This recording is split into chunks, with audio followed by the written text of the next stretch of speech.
આ બાજુ નડિયાદ શહેરમાં એક આંતરજ્ઞાતીય યુવકે લગ્નની લાલચ આપી યુવતીને ભગાડી જતા ભારે હોબાળો થયો, જેમાં રોષે ભરાયેલા ખેડા જિલ્લા વિશ્વ હિન્દુ પરિષદે આજે નડિયાદ બંધનું એલાન આપ્યું છે। નડિયાદ શહેરમાં આજે વીએચપી અને બજરંગ દળ દ્વારા બંધનું એલાન આપવામાં આવ્યું છે। બંધના એલાનના પગલે જોઈ શકાય છે કે વેપારીઓ દ્વારા સજ્જડ બંધ રાખવામાં આવ્યો છે। વેપારીઓએ સ્વયંભૂ આજે જાણે કે બંધ રાખ્યો હોય તેમાં બજારો સંપૂર્ણપણે બંધ જોવા મળી રહ્યા છે।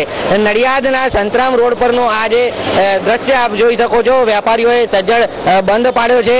તમામ દુકાનો સંપૂર્ણપણે બંધ જોવા મળી રહી છે અને વેપારીઓએ પણ જાણે સ્વયંભૂ રીતે આ બંધમાં જોડાઈ ગયા છે।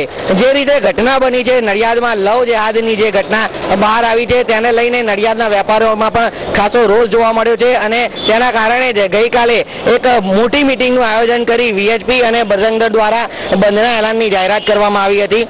આજે જે રીતે બંધ જોવા મળ્યો છે નડિયાદમાં તેને જોઈને લાગે છે કે વેપારીઓ સ્વયંભૂ રીતે આ બંધની અંદર જોડાયા છે અને સમગ્ર દિવસ દરમિયાન આ રીતે જ બંધ જોવા મળશે। યોગિંદરજી, સંદેશ ન્યૂઝ, નડિયાદ।